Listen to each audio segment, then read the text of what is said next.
हम लोग पढ़ रहे थे भारतीय दर्शन की प्रमुख शाखाओं के अनुसार आत्मा के स्वरूप की व्याख्या। आत्मा का क्या क्या स्वरूप है हमारे भारतीय दर्शन में, उस पर क्या विचार किया गया है, इस पर हम लोग पढ़ाई कर रहे थे। तो इसके संबंध में जो देखे हम लोग 4 विचार था।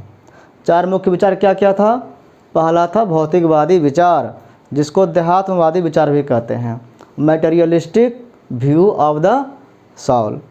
तो ये मैटेरियल मानता है ये हमारे शरीर या दुनिया जो है, ये चार्वाक इनके समर्थक हैं। दूसरा विचार है अनुभववादी विचार, इनका है बौद्ध समर्थक, empirical view of the soul. ये कहते हैं जो हम अनुभव में देखते हैं कि विश्व कैसा है वही सत्य है।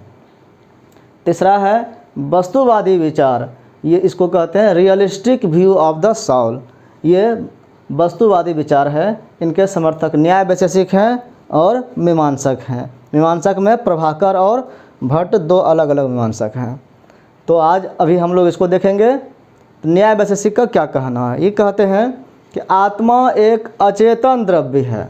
अचेतन मतलब ये एक द्रव्य तो है लेकिन उसमें चेतना नहीं है, अचेतन है। तो चेतना फिर कैसे आता है। तब तो कोई वस्तु कुर्सी टेबल देख रहे हैं उसमें भी चेतना नहीं है, और किसी व्यक्ति में देखते हैं कि चेतना है, तो चेतना कैसे आ गया। तो ये कहा रहा कि चेतना उसका आवश्यक गुण नहीं है। चेतना उसमें गुण तो है लेकिन वो जरूरी नहीं चेतना उसमें हो। चेतना क्या है तब, चेतना आत्मा का आकस्मिक लक्षण है, आकस्मिक गुण है। ये एक्सीडेंटल है, अचानक आ जाता है एक्सीडेंट के रूप में।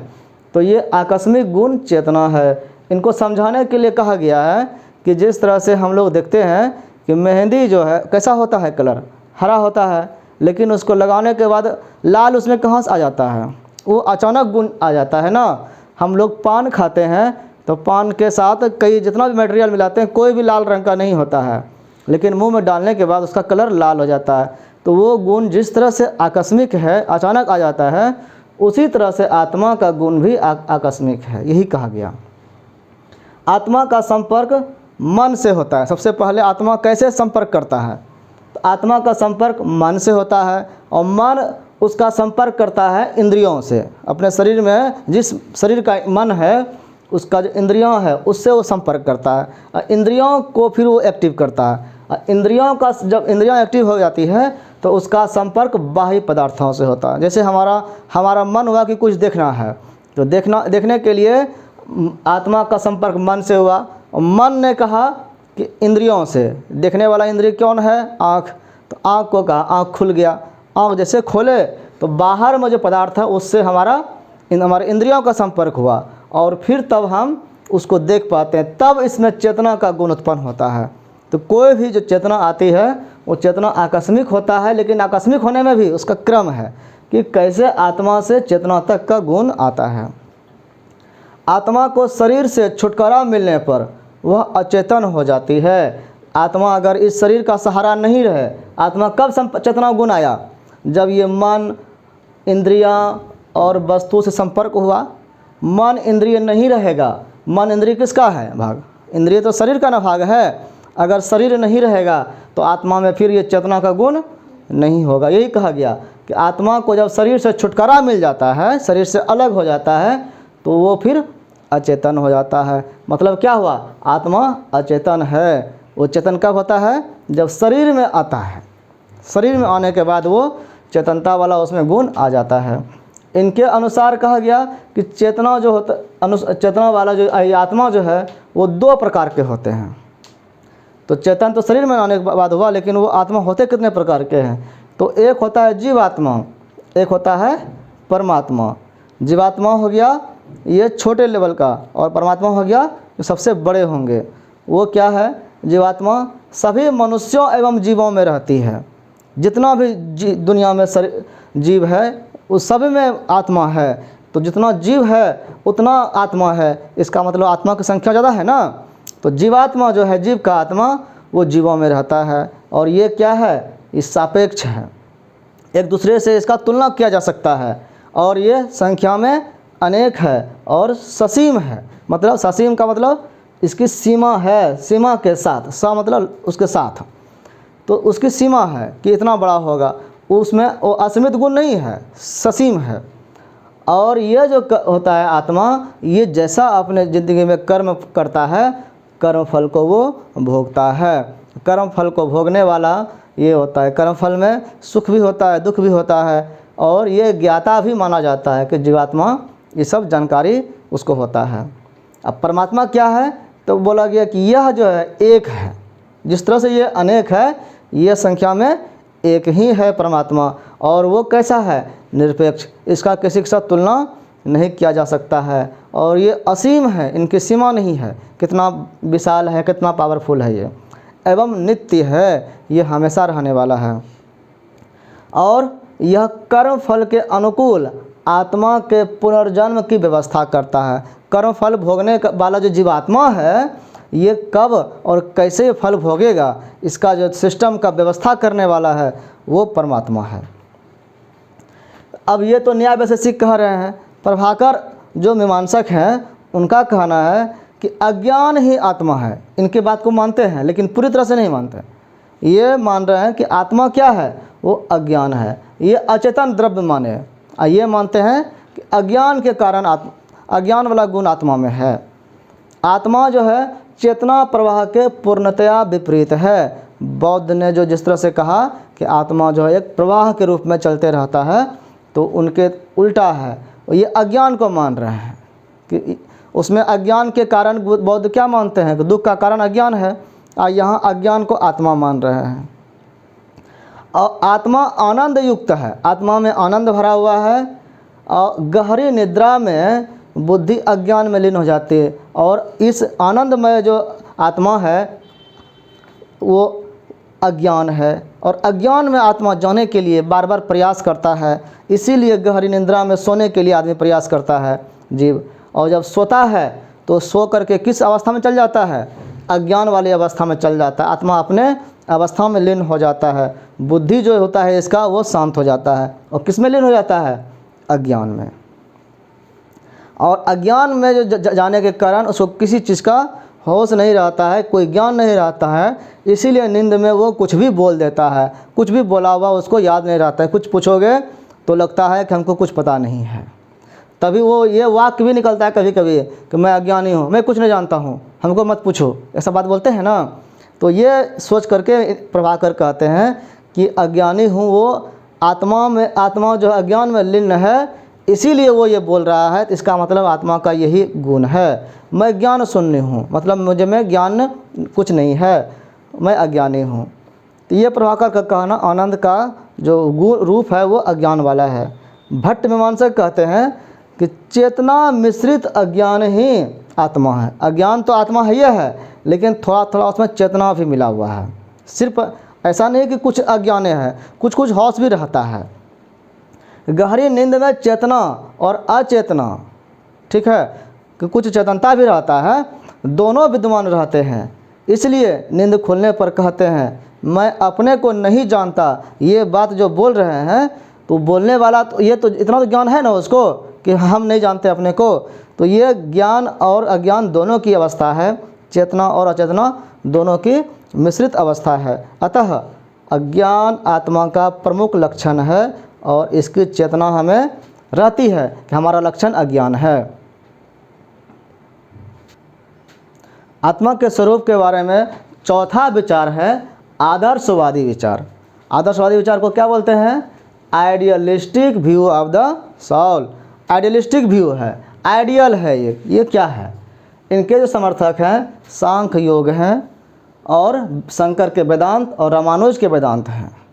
तो ये इनके समर्थक, इनका क्या कहना है, जैसे जैसे क्रम आगे बढ़ेगा ये विकासवादी सोच होता है, वो कुछ एडवांस होता है। सांख्य योग क्या कहते हैं कि आत्मा चेतन है।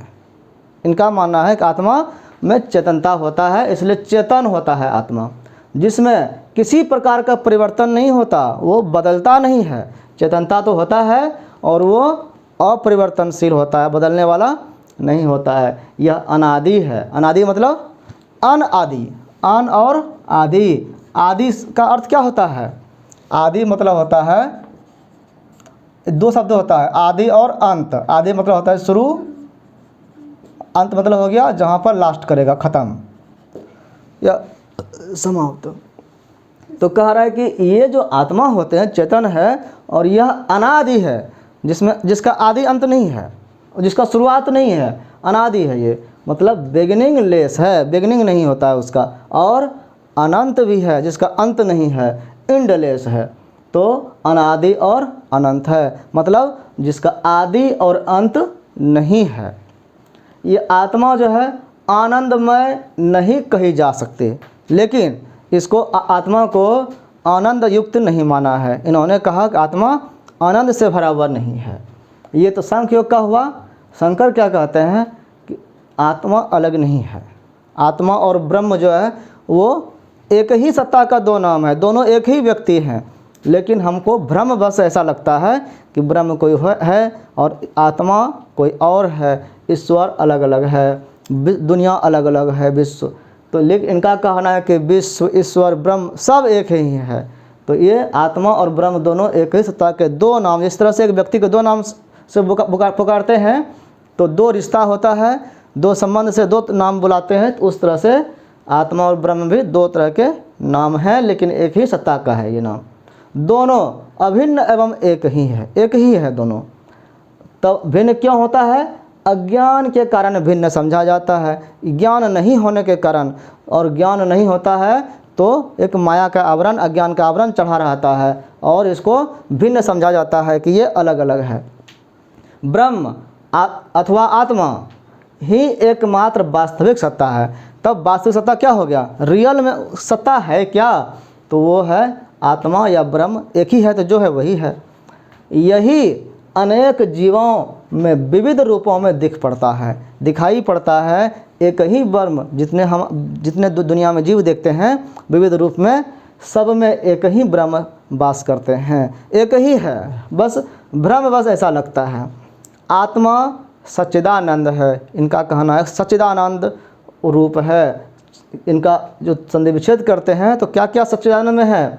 सत, चित, आनंद। सत, चित और आनंद तीनों मिला करके बनता है सच्चिदानंद। सत्य क्या है? एग्जिस्टेंस है, कि अस्तित्व है। चित्त क्या है? कॉन्शियसनेस, चेतना है उनमें। और आनंद क्या है? आनंद से भरा हुआ है, ब्लिस है, आशीर्वाद है।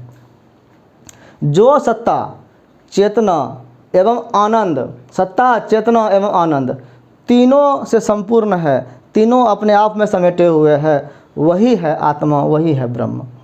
आत्मा अपने रूप में प्रत्यात्मक है। आत्मा का जो रूप होता है वो प्रत्यात्मक होता है, आइडियल होता है, वो दिखता नहीं है।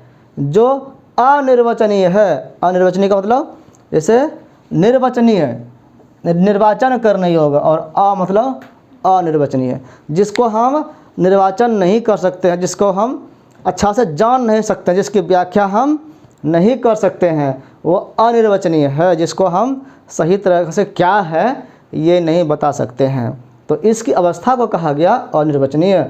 और जब जिसको बता सकते हैं कि ये कैसा है, इस बोर्ड का मान लो उदाहरण के लिए कि कोई पूछे कि इस बोर्ड का कलर कैसा है, अगर हम वाइट नहीं जानते हैं, उजला नहीं जानते हैं, तो बोलेंगे जो कलर है ये तो हमको नहीं पता है, लेकिन अगर पूछोगे कि ब्लैक है तो कहेंगे नहीं है, हरा है, ग्रीन है तो नहीं है, ऑरेंज है तो नहीं है। तो हम जो नहीं बोल रहे हैं, बस हमारी जो सीमा है उतना ही हम बोल सकते हैं, क्या है ओरिजिनल में हम वो चीज़ नहीं जानते। तो इसी अवस्था को अनिर्वचनीय कहते हैं। और नेति इसको कहा गया, इसके लिए क्या कहा गया? नेति मतलब न इति, यह नहीं है, यह नहीं है। जो भी इसके लिए कहा जाए वो भी नहीं है, वो सबसे अलग है। मतलब क्या है कि हमारी बुद्धि से ये परे है। आत्मा नित्य है, मतलब हमेशा रहने वाले, अपरिवर्तनशील है, जो कभी नहीं बदलता है, और अविनाशी है, जिसका विनाश नहीं होता है, जो कभी ख़त्म नहीं होते हैं। इसलिए कहा गया शंकर के द्वारा कि ब्रह्म सत्यम जगत मिथ्या, कि एक ब्रह्म ही सत्य है और ये जो जगत दिख रहा है ये मिथ्या है। इसी के साथ ही हम तुलना करते हैं सांख्य योग से, तो सांख्य और योग में क्या तुलना दिखता है कि सांख्य जो है आत्मा को क्या मानते हैं? परिवर्तन नहीं होता है, मतलब अपरिवर्तनशील, और शंकर भी मानते हैं कि अपरिवर्तनशील है, माने ना। तो ये दोनों समान मानते हैं, लेकिन सांख्य मानते हैं कि चेतना मात्र है, सिर्फ चेतना इसमें है, चेतन है, आनंदमय नहीं है, इसमें आनंद नहीं है। और शंकर आनंद भी मानते हैं, सत चित्त आनंद तीनों मानते हैं। तो हो गया चेतना मात्र मानते हैं सांख्य, और ये मानते हैं आनंदमय चेतना, आनंद युक्त चेतना। सांख्य क्या मानते हैं कि अलग अलग जीव जो है वो सब अलग अलग है, अलग जीवों में अलग अलग जीव है, तो आत्मा अनेक न हो गया। और शंकर कहते हैं कि ब्रह्म आत्मा दोनों एक ही है, तो आत्मा जो है इसमें एक हुआ। और ये कहते हैं कि ये इसमें आत्मा को पुरुष कहा गया सांख्य में, और ये ब्रह्म को भी मानते हैं, तो ये भी है, ये पुरुष कहते हैं और ये ब्रह्म, आत्मा और ब्रह्म एक ही है। अब है कि पुरुष सिर्फ अकेले दुनिया का रचना नहीं कर सकता विश्व का, तो पुरुष का साथ देने के लिए प्रकृति भी आवश्यक है। और ये कहते हैं और किसी की आवश्यकता ही नहीं है, वो वही सब कुछ है। तो ये दोनों में हम तुलना करके थोड़ा थोड़ा अंतर समझ सकते हैं, लेकिन दोनों आदर्शवादी विचार के अंतर्गत आते हैं। रामानुज का क्या कहना है? रामानुज कहते हैं कि जीवात्मा ब्रह्म का ही एक अंग है या अंश है। जैसे कि हम लोग देख रहे हैं कि शंकर क्या कह रहे हैं, एक विश्व है यही ब्रह्म है, लेकिन ये क्या कह रहे हैं कि ये ब्रह्म कोई और है और इसका एक कण टूट करके जो गिर गया तो वो कण जीव है। तो हजारों कण है, इसका लाखों अरबों का कण है, तो इसका अंग है, इसका अंश मात्र है। जैसे सूर्य से आया हुआ प्रकाश की किरण हमारे लिए उपयोगी है, तो वो एक कण जिस तरह से है तो वही सूर्य नहीं ना है, सूर्य कोई और है। तो ये इनका कहना है कि जीवात्मा जो है ब्रह्म का अंग मात्र है, उसका एक अंश है। आत्मा चेतन द्रव्य के साथ यथार्थ ज्ञाता भी है। कह रहा है कि आत्मा तो चेतन द्रव्य है ही, चेतन माना, चेतन ये भी माने हैं, चेतन ये भी माने, चेतन ये भी मानते हैं, लेकिन कहते हैं साथ साथ में वो यथार्थ ज्ञाता है, उनको ज्ञान भी होता है, यथार्थ ज्ञाता, वास्तविक ज्ञान हो जाता है। क्योंकि जैसे यहाँ शंकर कहते हैं कि हम जान नहीं सकते उसको, अनिर्वचनीय है, नेति नेति कह करके कहा गया, तो ये कहते हैं ऐसा नहीं है, यथार्थ ज्ञाता है, हम जान सकते हैं वास्तव में। और ये कहे कि जीवात्मा इसीलिए जानने के कारण ईश्वर की भक्ति करते हैं और ईश्वर को पा लेने का भी प्रयास करते हैं। कहा गया कि भक्ति से ईश्वर हमारे सामने आ जाते हैं, तो हम उसको फिर जान सकते हैं, यथार्थ ज्ञाता हो गया। जीवात्मा जो है कितने प्रकार के हैं? 3 प्रकार के माने, ये इस संसार के बंधन को जान करके। एक माना गया बद्ध जीव, दूसरा है मुक्त जीव, तीसरा है नित्य जीव। बद्ध जीव क्या है? जो बंधा हुआ है, सॉल इन बॉन्डेज, बॉन्डेज में जो बंधन में पड़ा हुआ है, तो बंधन में पड़ा हुआ विश्व में भटक रहा है, तो वो है बद्ध जीव। जो अभी तक बंधनग्रस्त है और सांसारिक जीवन समाप्त नहीं कर पाए हैं, इस संसार में जीवन जी रहा है, वो बद्ध जीव है, आवागमन के चक्कर में फंसे हुए हैं। इस जन्म हो रहा है, मरण हो रहा है, जन्म हो रहा है, मरण हो रहा है, कर्म फल के चक्कर में पड़े हुए हैं। तो वैसे जीव जो हैं, वैसे आत्मा, वो बद्ध जीव कहलाते हैं। तो मुक्त जीव क्या है? दूसरा टाइप का, तो लिबरेटेड साउल्स, ये है इससे थोड़ा सा अपर लेवल का जीव। ये क्या है? जो कठोर यातनाओं को सहते हुए, बहुत कठोर साधना किया, तपस्या किया और आत्मसंयम किया। आत्मसंयम मतलब अपने पर कंट्रोल, अपने इंद्रियों पर कंट्रोल करके अथक प्रयास द्वारा, बहुत मेहनत करके जो है इस बंधन से निकलने के लिए उन्होंने आत्मसंयम किया और बहुत ज़्यादा प्रयास किया। अथक मतलब बिना थके, वो रुका नहीं, वैसा प्रयास द्वारा मुक्त हो सके, वो मुक्त हो गए इस ज़िंदगी से। लेकिन और उसके साथ क्या हुआ? इच्छानुकूल सभी लोगों में विचरण करते रहते हैं। जितने भी लोग हैं अब वो आने जाने के लिए फ्री हो गए, फ्री तो हो गए लेकिन फिर भी पूरी तरह से मुक्त नहीं है। वो मुक्त जीव कहा जाता है इस मामले में कि जन्म मरण के चक्कर से मुक्ति मिली, लेकिन वो हर लोक में भटकते रहता है। तो लेकिन तीसरा प्रकार को जो जीव है वही ओरिजिनल में मुक्त माना जाता है, जो नित्य जीव है, जिसको कहते हैं इटर्नल साउल। ये क्या है? जो सदा के लिए बंधन से मुक्त हो गए हैं, जो हमेशा के लिए मुक्त हो गए। दूसरा क्या था कि कुछ समय के लिए मुक्त हुआ है, कर्म फल भोग खत्म हो गया तो वो फिर भी यहाँ पर आ सकता है, लेकिन ये बंधन से ऐसे मुक्त हुए कि दोबारा फिर इस चक्र में नहीं पड़ते हैं। आवागमन से पूर्णतया छुटकारा पा लेते हैं। आवागमन क्या हुआ?